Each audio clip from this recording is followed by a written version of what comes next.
junto ao poder. Me sinto mais seguro.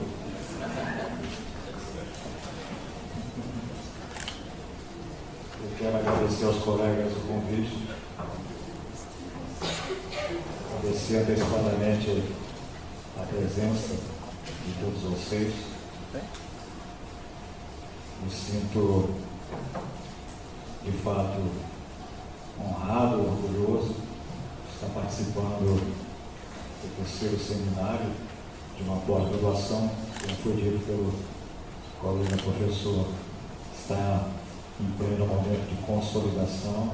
Isso é muito bom para a geografia brasileira, para a geografia do mundo inteiro, uma vez que a geografia brasileira é uma dessas referências da geografia mundial do nosso tempo. E a pós-graduação, junto com a graduação, são sujeitos, pegando a trilha da conversa do Elias, dessa situação privilegiada que vivemos hoje, na conjuntura da história do pensamento intelectual brasileiro e do contexto mundial, do qual surgimos, saímos e agora interagimos como interlocutores importantes. A geografia brasileira, de fato, tem essa situação privilegiada. E esta casa faz parte deste contexto de diálogo, de consolidação de uma relação da geografia com o mundo, que vê nela cada vez mais um dos seus elementos maiores de autocompreensão. Uma coisa dita por um geógrafo, embora devamos fazer isto constantemente, sem nenhum receio, né? E nenhuma pretensão de sermos corporativos e nos vermos com essa importância toda, mas é a literatura que nos cerca, internacional, das várias áreas, que vem nos buscando indagações a respeito de como nós falamos do mundo, que sugestões temos para uma forma nova de compreender o mundo, que o mundo tem que ser cada vez compreendido sob forma nova, e é assim que também isto vem acontecendo no Brasil. Colegas de várias áreas nos procurando a nós, da geografia, para nos indagar. Aquilo que vocês têm dito, esclareça um pouco mais, aprofunde, desenvolva um pouco mais, porque me despertou uma curiosidade muito grande, dada a maneira bem distinta como vocês da geografia vêm explicando este país. Até porque vocês sempre, com essa impressão que tivemos, eram os grandes ausentes, né, desta reflexão a respeito deste país. Dentre os intérpretes do Brasil, sempre encontramos os historiadores, economistas, sociólogos, antropólogos, em cada uma dessas áreas, muitos intérpretes, podemos citá-los, vários deles, para cada uma dessas áreas, mas pouquíssimos. Então, na área da geografia, nós poderíamos elencar como os intérpretes do Brasil, os pensadores do Brasil, e hoje estamos descobrindo, graças ao diálogo mais pessoal com você, de que isso, inclusive, sempre existiu. Para além de Josué de Castro, um dos que pôs a geografia no diálogo com o Brasil, no sentido do seu entendimento, da sua elucidação do que é, outros intérpretes também estamos descobrindo, brasileiros, além de estrangeiros que aqui estiveram, da área da geografia, também dando suas contribuições à interpretação do Brasil. Alguns são vivos para nossa satisfação, porque podemos ouvi-los ao vivo e a cores. Alguns nos abandonaram recentemente, alguns deles terei a oportunidade de citar aqui. Alguns outros só agora começamos a perceber que tem uma importância maior do que aquela que lhes havíamos dado. Então, está uma situação importante e que ganha agora uma estatura, uma envergadura maior, porque a geografia brasileira, no seu campo, no seu plano institucional, tem crescendo mais solidamente através justamente da multiplicação dos seus programas de pós-graduação. E isso mostra a maturidade de um campo científico, de um campo saber, num ambiente universitário como o brasileiro, num ambiente intelectual como o do nosso país. E o Brasil é um tema cada vez mais presente na geografia brasileira. É uma consciência que vamos adquirindo, né? Sempre nos indagamos a respeito do papel de responsabilidade, de compromisso político e social, cultural, da geografia com o mundo. Afinal, a geografia não tem nada a dizer a respeito do mundo, não tem nada a dizer ao mundo a respeito dele mesmo. Só que agora estamos também nos indagando a respeito da relação da geografia com o Brasil. O Brasil, então, não é um assunto para nós, geógrafos. O assunto não é um prioritário para vocês da geografia, o país onde vocês vivem. Então, pode-se falar de pedaços, retalhos do território brasileiro, o que é extremamente importante continuarmos a fazer, mas não é hora de juntar-se esses vários pedaços, até para que, além de retalhos, sejam um tecido efetivo do ponto de vista do seu conteúdo, do seu significado, a ponto de, ao falarmos de fora, estarmos entendendo que estamos falando de Brasil, ao falarmos de Brasil, entendermos que estamos falando do Juiz de Fora, e dialetizarmos, então, através desses assuntos até então pontuais e muito tópicos, o plano geral do mundo mais imediato, que é o nosso vivido, que é o nosso país, o Brasil. Então, além de tudo que eu disse, da minha satisfação do convite de vocês, também me sinto muito honrado com o tema. Com o tema porque é um assunto cada vez mais presente nas nossas conversas, nos nossos encontros, nos nossos congressos, nos nossos seminários, e presentes também neste momento em que vocês me convidam, porque é um dos assuntos para os quais eu tenho voltado mais a minha atenção. Grato pelo quadro que você passou meu. Talvez se eu pudesse resumir em uma palavra, essa seria Brasil. Todo aquele elenco de coisas que são do meu interesse, na verdade, são em função de compreender o Brasil. Não por uma questão de nacionalismo, talvez mais por uma questão de espaço de vida, mas sobretudo porque o Brasil hoje ganha uma expressão mundial grande. Assim como a geografia ganha uma expressão intelectual grande no Brasil, o Brasil em si ganha uma expressão mundial enorme. E é hora então de voltarmos para dentro dessa atenção do Brasil, ele tornar-se um assunto nosso. E nada mais apropriado de discutir esse tema num momento imediato, logo imediato, a uma campanha eleitoral.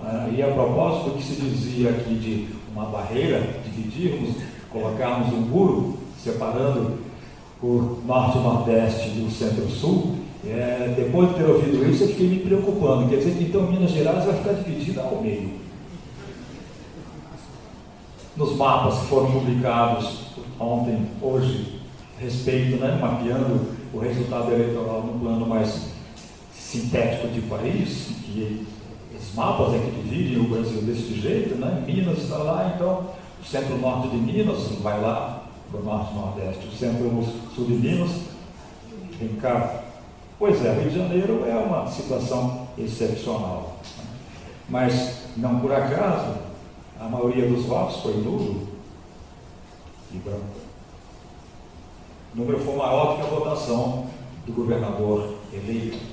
Votos brancos e nulos, o número foi maior do que o número de votos que o Pezão teve. Eu vou explorar o tema geral. Rio de Janeiro tem essa propriedade, além do Flamengo.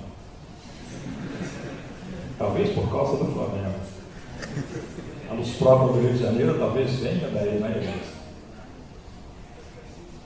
o vermelho e o negro são cores muito luminosas, muito fortes. Isso ilumina o pensamento do carioca do Fluminense, provavelmente. Essa é a excepcionalidade, mas estou enrolando a coisa, porque eu não saberia dizer o Rio de Janeiro, eu não entraria nisso. Porque me chamou a atenção justamente isso, Neste mapa, o Rio de Janeiro ficou um tanto quanto descontextualizado. fora deste pedaço como um todo.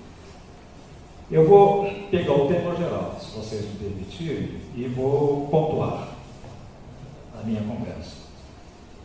Vou desenvolver o tema da contribuição da geografia na construção de um projeto de Brasil a partir de 4 pontos. Você é um tanto sintético nos 4, em proveito de uma conversação entre nós. Eu gostaria de ouvi-los depois de vocês me ouvirem.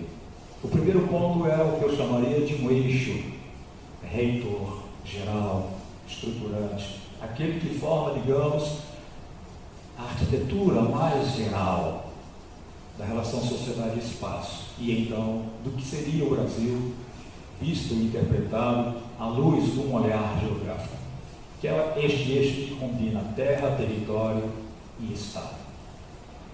É um eixo com o qual o Brasil nasce. É um eixo constitutivo, é um eixo originário, e que tem essa propriedade de o tempo passa, o tempo voa, e só os banqueiros continuarem numa boa, e deste eixo continuar sendo o eixo geral estruturante do Brasil. O Brasil, para se constituir, constitui este eixo. E este eixo constituinte do Brasil é, até os dias de hoje, é ainda o eixo estruturante do nosso tempo. Há uma combinação no Brasil, geograficamente falando, terra, território e política pensando a instituição e Estado, que nos abre para a compreensão de um conjunto de coisas, que retroativamente, então, nos levam a entendê-lo, a este eixo, como um eixo estruturante, um eixo geral. Tão geral que é aquele que, se nós nele não tocarmos, não fizermos nenhuma mexida, nós não conseguiremos mudar este país. Estou querendo dizer o seguinte: é uma estatística nossa conhecida, que 1% dos proprietários fundiários rurais controlam 40% das terras. Mas não são 40% de terras quaisquer. São as terras da soja, do café, do gado, do pinus, do trigo, de tudo aquilo que somado vai significar, no mínimo, 80% da geografia econômica do Brasil. Então, quem controla essas terras, controla economicamente o país. E quem controla 40% das terras com essas características, tem um mando sobre o território. Quem controla a terra neste nível, tem o controle do Estado. E quem tem o controle do Estado, do território, tem o controle do Estado. Eis a razão pela qual considera-se o Brasil hoje entre a 5ª e a 7ª potência industrial do mundo, um país em 86% urbano e industrial, e, no entanto, olhando para a estrutura do parlamento brasileiro, ela mantém-se controlada por uma das bancadas de presença mais permanente ao longo da evolução da história política do país, que é a bancada ruralista. Como se pode entender que um país com essas características industriais e urbanas ainda mantenha-se sob o domínio da grande e monopolista propriedade fundiária, na mão dos grandes proprietários? Isto significa dizer que ou este país quebra com o monopólio, ou este país da terra jamais vai viver efetivamente o contexto de uma situação democrática. A reforma agrária é fundamental neste país, não apenas por uma questão de justiça social, mas por uma necessidade efetiva de constituição do país como um país democrático.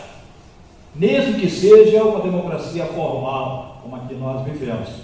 E já é uma conquista nossa. Mas avançando ainda mais, se nós não fizermos a reforma agrária por uma razão política, por uma razão de democracia, de constituição do Brasil como um país democrático, a democracia jamais aqui se instaurará. Porque o que nós teremos será sempre um país que vai repetindo-se sempre naquilo que ele é. Ao longo de toda a história, este país vive sob o controle dos grandes proprietários de terra. É uma história nossa conhecida. O Brasil muda, mas não muda. E muda para não mudar. E são sempre eles que estão realizando a mudança. Eles é que realizaram a abolição, eles é que proclamaram a independência, eles é que realizaram a abolição da escravatura, eles é que proclamaram a república, eles é que fomentaram a industrialização, e eles vão se modernizando. Por isso, a história brasileira é uma história de modernização. A Revolução Burguesa no Brasil sempre foi burguesa nos termos do Brasil, mas nunca foi uma revolução democrática. Porque quem controla a terra do jeito como ela é controlada no Brasil, controla o território. E quem tem o controle do território tem o controle político do país. Esta é uma característica nacional brasileira, para além de latino-americana. Se nós não compreendermos o país a partir dessa sua ossatura, nunca iremos entendê-lo. É um pouco isso que eu quis dizer um pouco antes. Quando os colegas de história, de economia, de antropologia nos procuram para dizer, interessante, vocês da geografia vêm levantando ângulos de interpretação do país que nós sempre dissemos e vimos, mas hoje percebemos que não compreendemos. Claro que todos nós sempre chamamos a atenção para os efeitos do monopolismo fundiário e do papel funesto disso ao longo desses 500 anos, mas nunca tínhamos feito essa tradução de desdobramento, até porque nós da história vivemos muito olhando para o nosso umbigo, como também nós economistas, como também nós antropólogos. Vocês geógrafos, embora também tenham este péssimo defeito, vocês, por uma razão de epistemologia e de ontologia, se veem obrigados a olhar para a conjuntura mais ampla, a se verem à luz da história, a se verem à luz da economia, a se verem à luz da física, da química, da biologia, da história natural, o que leva-os a necessariamente, mesmo que extremamente fragmentados como vocês são, mas todos nós somos, a terem um mínimo de integralização no modo de verem, perceberem aquilo que é o objeto de suas compreensões. Então, vocês têm essa propriedade de poder juntar no discurso seu, terra, para além de uma leitura de geografia agrária, território, para além de uma característica com textura de geografia política, Estado. Para além de uma simples sociologia política, de uma politicologia, vocês têm essa propriedade de juntar terra, território e Estado e nos esclarecer por que neste país a bancada ruralista permanece aí forte, permanentemente forte. Bora, é este o mapa que nós vimos hoje. O mapa que está em azul e que diz onde o Aécio teve maioria, não é um pedaço qualquer do Brasil, é o Brasil do agronegócio. Para além da agroindústria, é o Brasil do agronegócio. É o Brasil que captura a indústria casca para dentro de si. É o Brasil que controla os nossos estômagos e as nossas mentes. É um Brasil que é para além do agrário, porque é um Brasil tipicamente de geografia política. Este mapa que nós temos nos diz isso. E aquele outro que quis falar em vermelho, pegando o norte e o nordeste, é um pouco isso. Só que a bancada ruralista que não se modernizou de um ponto de vista econômico e industrial.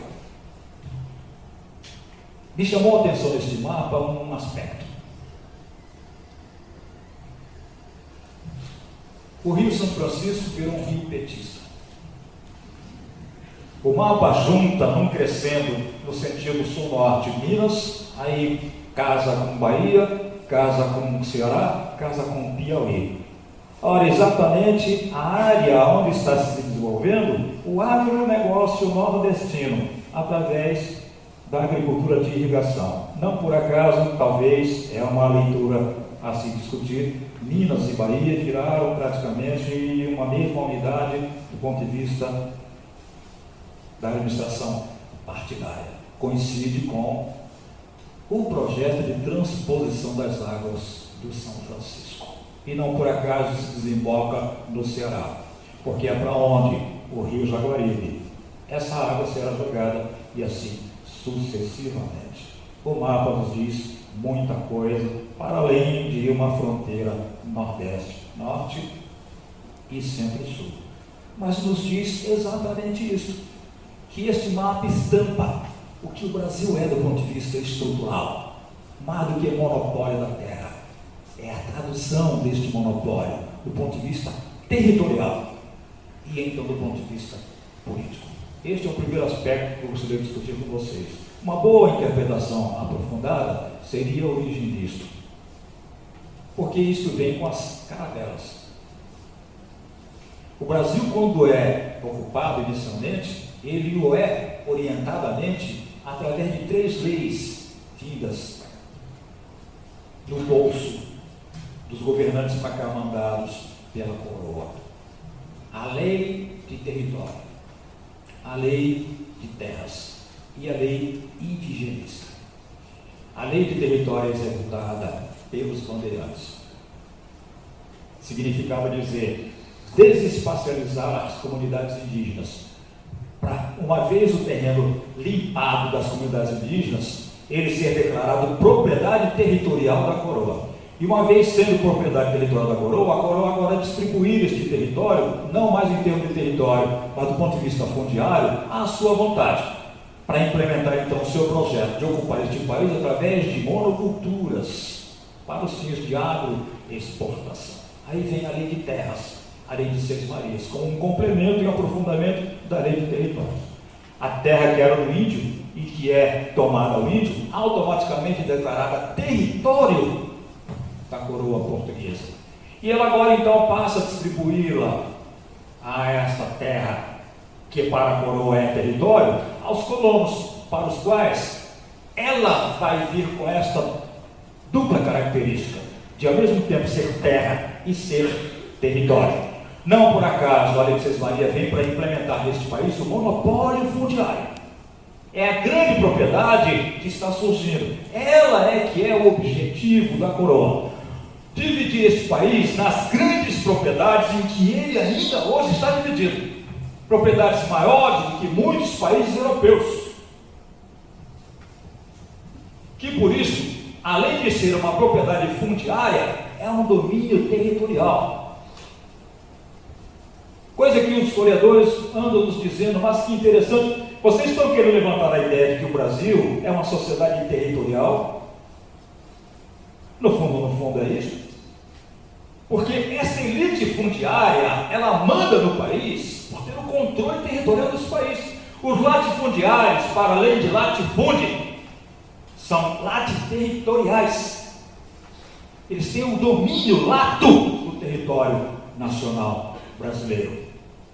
E para amaciar um pouco esta situação, aí vem então a terceira destas 3 leis, que é a lei indigenista. Existe uma lei indigenista, a despeito de da Serrideira dizer que não, desde o início da colonização, e o seu executor são os jesuítas. O que os bandeirantes fazem de um lado, os jesuítas buscam corrigir do outro lado, contrabalançando a situação. Uma segunda característica que me ajuda a entender este país é o que eu chamaria de uma certa dissociação entre cidade e urbano. E uma coisa leva a outra. O grande aprendizado dos movimentos de junho do ano passado, no meu modo de interpretá-lo, então, o grande entendimento para mim foi o significado da juventude que foi para as ruas e praças públicas das cidades do Brasil dizer: nós queremos uma cidade que seja mais do que cidade, porque queremos que seja um modo de vida urbano, porque nós não vivemos um modo de vida urbano. Estatisticamente, demograficamente, a maioria da população brasileira vive na cidade, mas alto lá. O que é cidade no Brasil? O que é isto? É aquela cidade que está nascendo em função deste eixo. Uma cidade que é definida desde o tempo colonial e assim se mantém ainda hoje como sede de município. Ou seja, o poder fundiário e o poder territorial e o poder político agora se concretizam como um poder geográfico, concretamente. A cidade é declarada sede de município. O município vem junto com a colonização. Não é uma coisa da República. Pouco importa o tamanho da população da cidade. Pouco importa o tipo de atividade econômica da maioria dessa população. Não importa. É sede de município, é cidade. Nos mapas que saíram dos jornais de hoje, também existem lá alguns mostrando onde o PSDB tem o seu domínio, onde o PT tem o seu domínio, mas também onde o PMDB tem o seu domínio. O domínio do PT é um domínio através dos governos estaduais, como também do PSDB. São 5 estados de governadores eleitos do PT e 5 do PSDB. 5 do PT, 5 do PSDB, isso, e 7 do PMDB. Só que a raiz efetiva de mando político do PMDB no Brasil é o município. Classicamente, o município é o ponto do poder do coronelismo no Brasil. Para nós, o coronelismo é uma coisa do passado. O que o mapa, aquele dividindo o Brasil em 2 pedaços, me diz, não é exatamente isso. Não consideramos mais o agronegócio, o detentor do poder do agronegócio, como um coronel. Embora seja tão pior quanto um coronel, a cabeça de um caiado. Mas seria um pouco difícil chamar caiado de um coronel moderno. O coronel é aquele que ainda reside no norte, nordeste. É onde está o poder do PMDB. Os rincões. Os rincões. Não é nos municípios mais industrializados. Não é nos municípios mais desenvolvidos no terciário, onde o PMDB tem o seu poder. O seu poder está instalado lá nos rincões afastados. Por incrível que pareça, o PT reproduz isso. Essa geografia política agora é repetida pelo PT. É o partido dos rincões. O PMDB é o partido dos rincões. Lamentavelmente, foi nisto que a Bolsa Família transformou o PT. Pelo simples fato de Lula ter transformado o Bolsa Família numa política assistencialista. Aqui ele entregou a administração, a fiscalização, a execução do programa Bolsa Família aos prefeitos.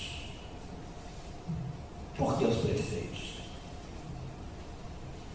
Porque existe uma clara vinculação entre o poder estadual e o poder municipal. E então entre o poder municipal, estadual e o poder federal. Os grandes coronéis são coronéis porque eles têm seus territórios de poder nos municípios, em agregados de municípios. Isto fez que a cidade do Brasil se desenvolvesse, além de um instrumento de poder, também num instrumento em julho do ano passado. Não queremos mais água que chegue a nós brasileiros através de uma troca de voto. Nós queremos água porque é um direito nosso ter água. Não queremos mais asfalto por este tipo de caminho. Nós queremos ter mais do que um direito à cidade, um direito ao urbano. Aliás, há muito tempo é assim que os favelados nos ensinam, que eles nos ensinam muita coisa. Porque sempre eles nos dizem, não estou lutando por um direito à cidade, eu já vivo nela. O que eu quero é aquilo que a cidade está me negando. É o direito à água, é o direito à morada, é o direito ao esgotamento, é o direito ao asfalto, é o direito à luz. Mas isso virou moeda de troca. Eis porque tempo passa, o tempo voa, e essa ossatura só se fortalece. Porque essa forma de relacionar a cidade urbana como coisas dissociadas vem desta raiz que é essa ossatura, e ao mesmo tempo ela volta para reforçá-la. Há pouco eu dizia que sem uma reforma agrária jamais teremos democracia no país. Sem uma reforma urbana jamais teremos a cidade com modo de vida urbano. O que hoje se reclama é um direito ao urbano. E quando a juventude na rua dizia queremos uma outra forma de fazer política, dizendo junto a queremos uma outra forma de cidade, estava dizendo duas coisas referidas a uma coisa só. É porque o modelo de política no Brasil está relacionado ao modelo de cidade no Brasil. E o modelo de cidade no Brasil é este que nós conhecemos, porque ela é a cara escarrada daquele eixo. O eixo terra-território-estado se concretiza como geografia, através deste modelo de relação cidade-urbano, cidade-urbano. É por isso que quanto mais o Brasil se desenvolve, isso significando se urbano industrializando, quanto mais se urbano industrializa, mais se reforça o poder dos coronéis modernos, mais se reforça a força dessa ossatura como a arquitetura geral da geografia brasileira. Por conseguinte, então, do que é o Brasil enquanto sociedade? Do que é a sociedade brasileira enquanto sociedade? Que é esta relação terra, território e estado. A cidade é o ente administrador dessa ossatura. Ou dizendo de outro modo, esta ossatura se realiza como estrutura da sociedade brasileira por intermédio da cidade. Por intermédio do papel que a cidade é chamada pela elite a exercer através da história brasileira. Sempre dissociamos a cidade do resto do país. É um grave erro nosso da geografia, de continuarmos a entender e achar que geografia urbana é geografia urbana, e geografia agrária é geografia agrária, e geografia política é geografia política. E, no entanto, não existe geografia urbana no Brasil, rigorosamente falando, de um ponto de vista teórico conceitual, porque a cidade no Brasil é geografia política. Jamais teve chance de se tornar geografia urbana. Foi isso que a juventude nos quis dizer em junho do ano passado.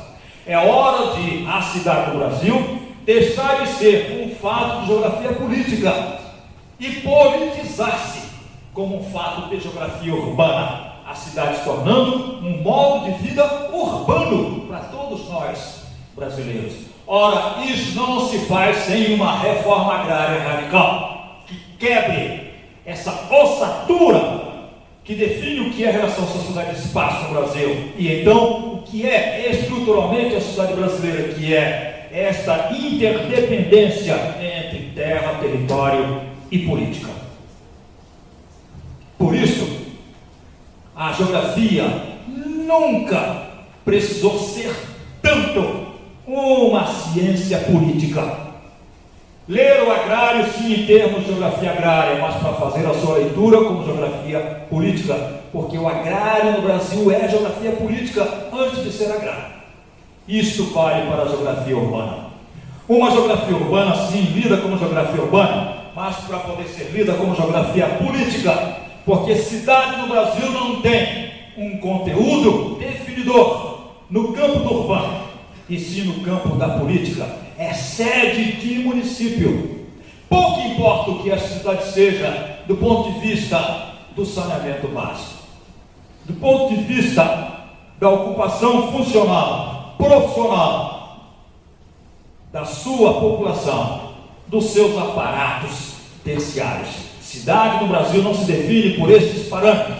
Não é uma cidade europeia, não é uma cidade norte-americana. É hora da geografia abrasileirar-se, no sentido de olhar para o Brasil, vendo o Brasil no Brasil, e não querendo ver a América no Brasil, a Europa no Brasil, a cidade europeia no Brasil. o campo europeu no Brasil?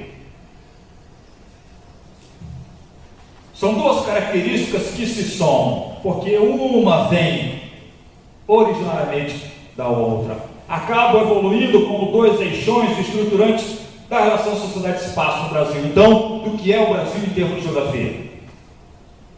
Mas, para agir de um modo consociado, numa interação dialética, a ossatura terra, território, estado se traduz na separação cidade e urbano. Para que essa separação cidade e urbano consolide este país como um país estruturado numa ossatura que funde e confunde terra, território e estado. Não há como fazer-se uma mudança neste país se a cidade seguir sendo como ela é e se o campo seguir sendo como ele é. E não há como mudar o campo sem mudar a cidade. E não há como mudar a cidade sem mudar o campo. É hora de nós geógrafos vermos isso, porque é extremamente relevante o papel da geografia hoje. Porque este país nunca foi tanto o que é, por ser geograficamente o que é. Nunca este país foi tanto o que é, por conta da sua geografia. E é isto que a gente precisa levar para as escolas. É isso que a gente precisa levar para os sindicatos. É isso que a gente precisa levar para as igrejas. É isso que a gente precisa levar para os debates das campanhas eleitorais. Por isso, este mapa de azul e vermelho expressa um significado que sim, corresponde aos embates Dilma Aécio, mas que independe de Dilma, e independe de Aécio, independe de PSDB, independe de PT. Embora não devesse independer,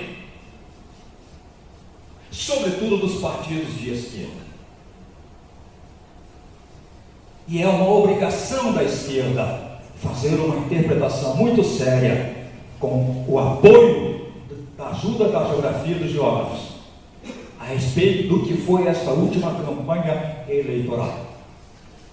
E a imprensa não está usando apenas como ilustração os mapas que hoje pôs para fazer a reportagem do resultado do processo político eleitoral. A imprensa não está colocando aquilo ali apenas por uma questão de visual, para melhor visualizarmos o que está escrito ali em palavras, mas para dizer melhor do que palavras é a imagem, e a imagem está dizendo tudo. Eis o que é este país à luz da sua leitura geográfica.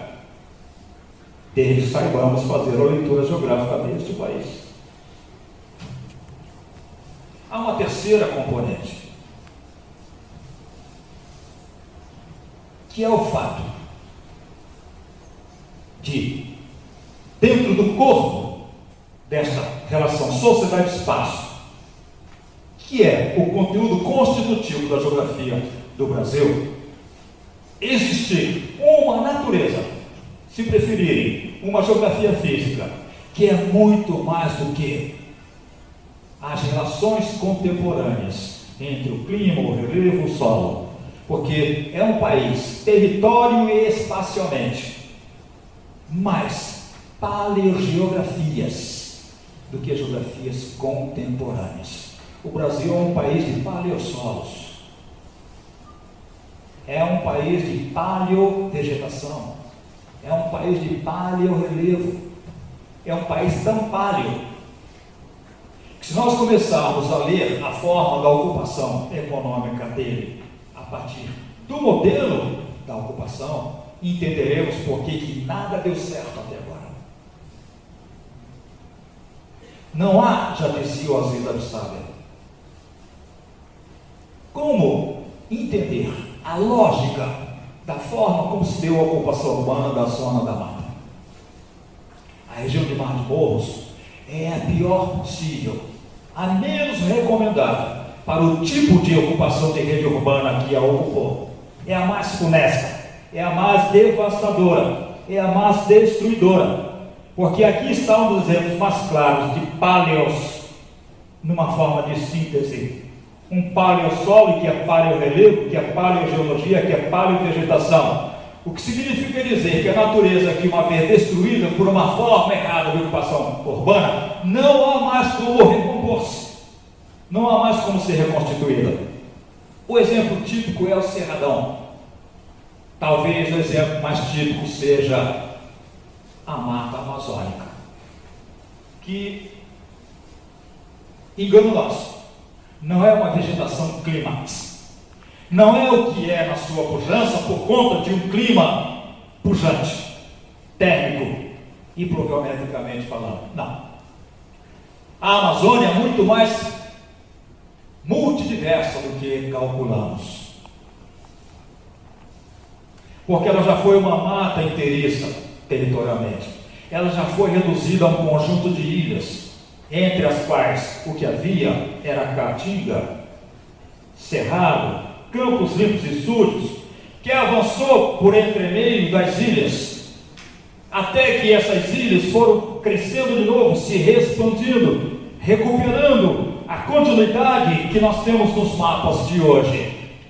Só que no que essas ilhas foram se recuperando, se coalescendo, para se restabelecer na unidade monolítica do mapa de hoje, ela foi engolindo a caatinga que foi encontrando no caminho, o cerrado, o campo limpo, o campo sujo. Prova disso é que temos ainda ilhas de cerrado, ilhas de campo limpo, ilhas de caatinga, ilha de campo sujo, no meio da mata, como dizia o Aziz. Temos o hábito metodológico errado de explicar as exceções pela regra, explicar as ilhas pela explicação da mata amazônica. É uma mata clímax, então a única explicação é queimada que os índios fizeram no passado. Os índios jamais foram predadores, eles tinham um modo de organização de vida que evitava justamente a predação. É isso que nós aprendemos com as comunidades camponesas hoje, não são predadoras. Com as comunidades quilombolas hoje, não são predadoras. Com as comunidades indígenas hoje, não são predadoras. Com as comunidades de piquezeiros, de quebradeira, de coco, de ribeirinhos, não são predadoras. São preservadoras do meio ambiente. Então, diz Aziz, é o contrário. A exceção é que explica a regra. Porque a Amazônia se explica em termos de uma história natural, territorializada da natureza, porque é isso que a geografia diz.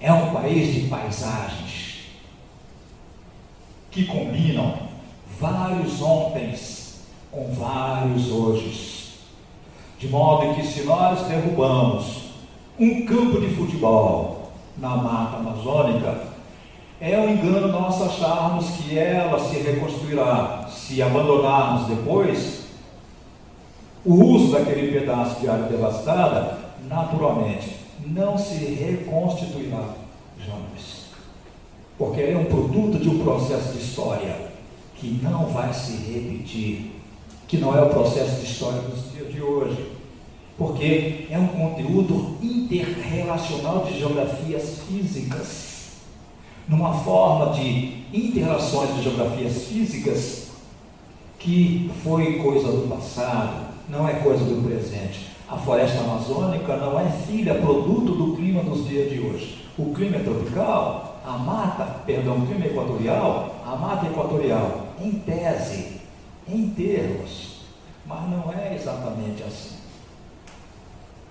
Isto que vale para a mata amazônica, vale para o cerrado. Vale para a Mata Atlântica, vale para a Mata de Araucária. E a forma como se deu a ocupação deste país destruiu a natureza desse país de vez, naquilo que ela era.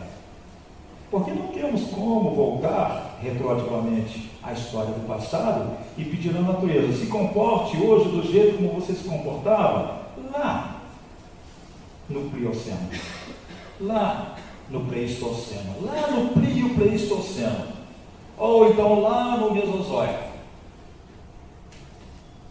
Quando então o que era o solo do tempo se combinava com o que era o clima do tempo, se combinava com o que era o tipo de relevo do tempo, se combinava com o que era a topografia do tempo, se combinava com o que era o sítio físico do tempo, que não é o tempo de hoje, é o tempo de ontem. As combinações intra e inter geografia física são combinações temporais, que nós, colegas da geografia física, não nos demos conta até agora, achando que história é coisa só para a geografia humana, como se a natureza não fosse contexto de história. Então, eis aí uma terceira característica deste país: a devastação radical, por uma inconsequente combinação entre forma de ocupação, a monocultura, a itinerância, a queimada e o que é a base natural desta ocupação: um desencontro de historicidades. A história de interrelacionamentos do presente vai a contrapelo do que foi e tem sido a história das interconexões. E não adianta fazermos uma pesquisa da relação de solo e vegetação para entendermos a devastação e então como recuperar a natureza no Brasil, porque a história não se repete. E no caso da geografia física, nem mesmo como tragédia. Como dizia Marx, roubando uma expressão do Hegel, a história não se repete. Pela primeira vez acontece como comédia, a segunda como tragédia, porque a tragédia já se concretizou. Então o que resta é termos a consciência disso. Nós, geólogos, levarmos aos historiadores, aos economistas, aos antropólogos, aos físicos, aos químicos, aos biólogos, esta noção de paleogeografia e dizermos: à luz disso, então vamos brigar por uma mudança radical do modelo de ocupação. Então, o agronegócio não é criminoso apenas do ponto de vista que ele impede que surja o Brasil como uma sociedade democrática. É preciso que ele seja quebrado por uma reforma agrária, mas uma reforma agrária que ao mesmo tempo combine a constituição da democracia no Brasil com uma forma de relação homem-natureza que corresponda à preservação, que seja uma relação de correspondência, em que a natureza não deprede o homem e o homem não deprede a natureza, até porque não é o homem que depreda a natureza, é um certo modo de produção. Então, o modo de produção com o qual fez-se a relação homem-natureza no Brasil até agora é este: inadequado, inconveniente, historicamente o pior que poderíamos ter.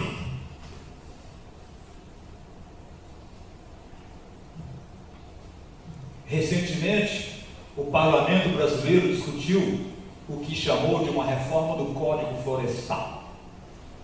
Nenhum de nós se deu conta de que não tinha nada de reforma florestal. Até porque, se fosse neste sentido, deveria ser um código dos biomas e não de floresta. Mas, na verdade, se ocultava por trás da discussão de uma reforma florestal um reajustezinho dos termos, da forma de relação homem-natureza, para que o modo histórico de relação se mantivesse com um mínimo de administração, um mínimo de gestão, ou seja, um mínimo de extração estatística, para que a pressão internacional diminuísse no Brasil, sobre o Estado, sobre o governo. Na verdade era isso, um jogo meramente estatístico. E é assim que o agronegócio apresenta o resultado. Ele mesmo dizendo: o agronegócio, hoje ele faz o discurso da sustentabilidade. Querem comprovar? Aí vem o Marge e diz: estatisticamente, nós, os produtores de soja do agronegócio, por conta do nosso compromisso com o meio ambiente no Brasil, reduzimos a devastação do cerrado no Brasil, reduzimos a devastação da mata amazônica no Brasil, restabelecemos as condições hídricas das bacias fluviais do Brasil. Aí mostra com dados estatísticos.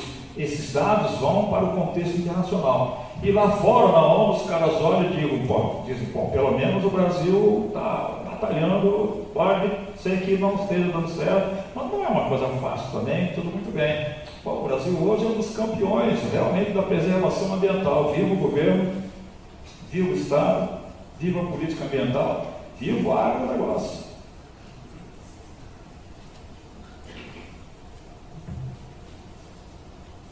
E enquanto isso, o modelo de ocupação territorial do Brasil, desta base natural, se mantém inalterado. Entro agora no último ponto, que é o deste país como sendo um país de completa falta de compreensão de até que ponto essa sociedade emanada do modelo colonial eliminou a sociedade possível de termos moderna. Se ao invés da estrutura ecológico-territorial que a colonização implantou, tivéssemos feito evoluir ainda mais a estrutura ecológico-territorial que os portugueses aqui encontraram. Não porque eu esteja dizendo que era uma estrutura ecológico-territorial de comunidades indígenas, embora esteja falando isso, mas porque essas comunidades indígenas surgiram enquanto comunidades indígenas de uma relação de coevolução com as comunidades vegetais.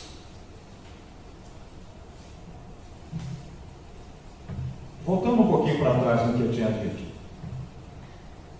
Voltando àquele tempo em que a paisagem territorial do Brasil, em termos de matas, era um conjunto de ilhas. Ilhas de mata amazônica, ilhas de mata atlântica, ilhas de mata de araucária. O resto era um oceano de caatinga de cerrado, avançando por entre as ilhas, na Amazônia, na fachada costeira atlântica, no Planalto Meridional.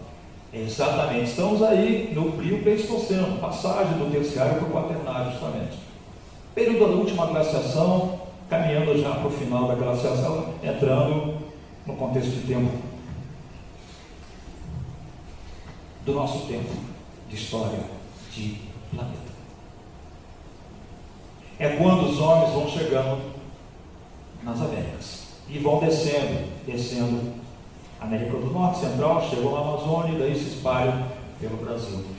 E chegam aqui como grupos de coletores e caçadores, vários grupos se espalhando por todo o território brasileiro atual.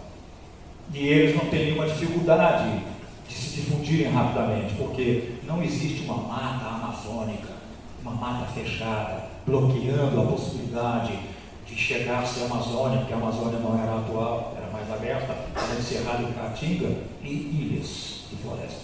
E então chegar ao Planalto Central, e então chegar à fachada costeira e rapidamente se espalhar para constituir as comunidades indígenas, essas sim que os portugueses vão conhecer.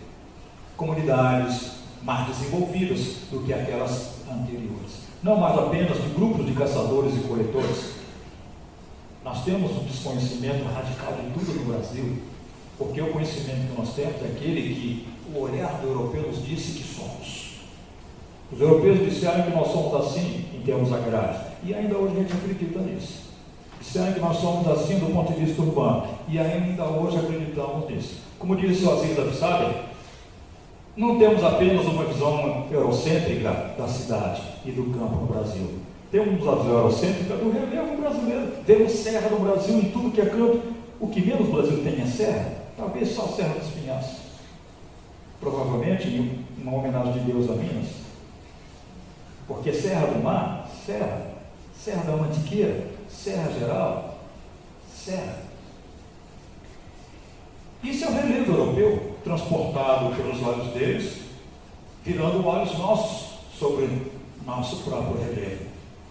Então não temos uma visão brasileira do relevo brasileiro, temos uma visão europeia do relevo brasileiro.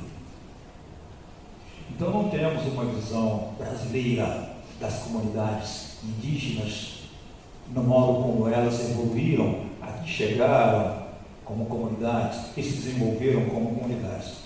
Porque as comunidades tupi, que ocupavam o que hoje é a área da Mata Atlântica, que naquela época era um conjunto de ilhas se expandindo para virar um mapa que ainda usamos nas escolas, porque também não existe mais Mata Atlântica, sabemos disso. Essas comunidades, aquelas que os portugueses aqui conheceram, elas faziam um artesanato muito desenvolvido. Elas não viviam apenas de extrativismo, elas não viviam apenas de caça, elas viviam em área florestal. Então elas extraíam da floresta recursos e depois artesanavam esses recursos. Elas faziam agricultura de mandioca, de inhame, de cará, de um algodão primitivo e depois transformavam tudo isso em artesanato. Era um artesanato bastante desenvolvido. De onde eles tiraram esse desenvolvimento? De uma evolução com uma evolução da natureza. Essa comunidade que chegaram, encontraram ilhas e foram ocupando a área de intenção das ilhas com o cerrado, das ilhas com a caatinga, das ilhas com campos limpos, das ilhas com campos sujos. E na medida em que essas ilhas de mata iam se expandindo e incorporando o que havia de vizinhança de cerrado, de caatinga, de campo sujo e campo limpo, ali na interseção estavam as comunidades indígenas, forçando as comunidades indígenas a se readaptarem no seu modo de organização. Então existe uma evolução das comunidades vegetais, combinada com a evolução das comunidades humanas. A evolução das comunidades humanas orientou a evolução das comunidades vegetais. Assim como a evolução das comunidades vegetais orientou a evolução das comunidades humanas, o que significa dizer que a vegetação no Brasil é muito mais do que geografia física. Pode ser geografia física, e é, mas é uma geografia física muito humana. O que significa dizer que a geografia humana é uma geografia humana muito física? Daí, Pará Tudais.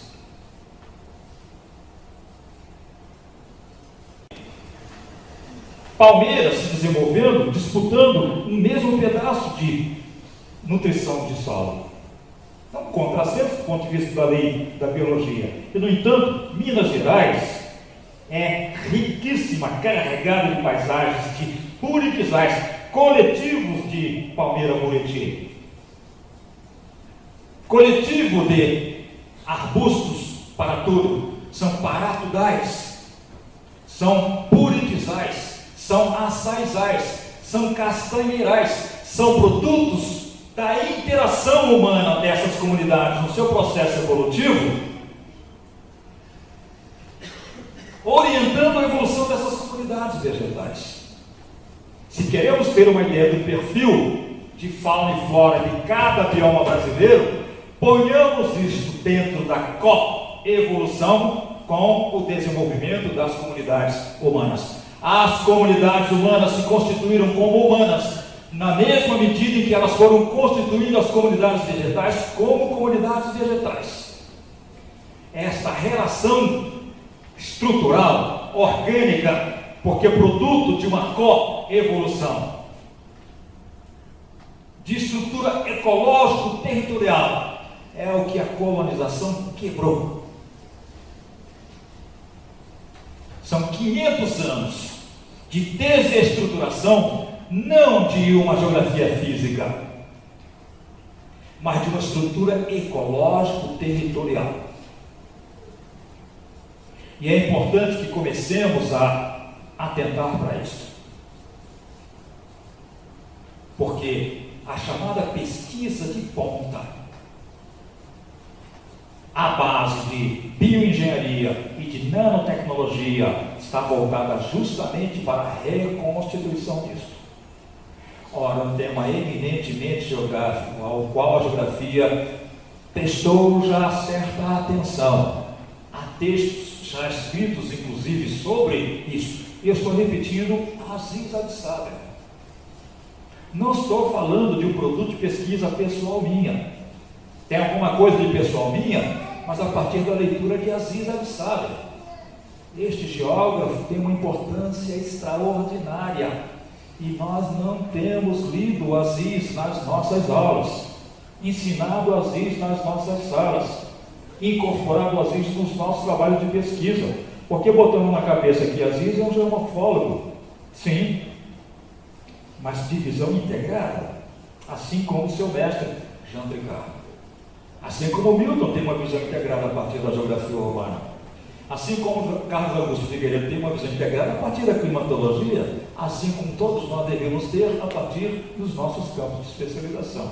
Porque o problema não está na especialização, e sim em confundirmos especialização com fragmentação. É isso que nós temos tido.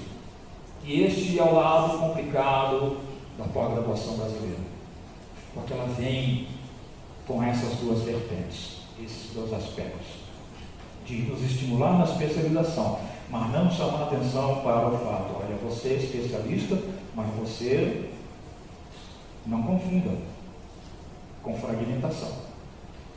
Eu achei muito interessante, quando eu vi aqui na programação, o tema de palestra do dia 28 da noite, parece da noite, e o título é Educação Geoinclusiva, Paulo Freire e Geoprocessamento.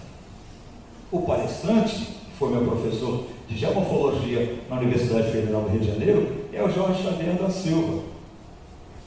E eu olhei e não acreditei. Mas confesso que ao mesmo tempo fiquei extremamente alegre. Digo, oh, mas então o Jorge Xavier, que legal, tomara que ele aprofunde essa linha. Porque é por aí que é preciso que nós aprofundemos. E sempre jogando dentro do Brasil. Porque é o Brasil o nosso grande laboratório. Não é a nossa sala fechada, que nós chamamos de laboratório de morfologia, sim, também é. De climatologia, sim, também é. De geoprocessamento, sim, também é. De geotecnologia, sim, também é. Mas o nosso laboratório é muito mais aberto. Chama-se Brasil. Obrigado.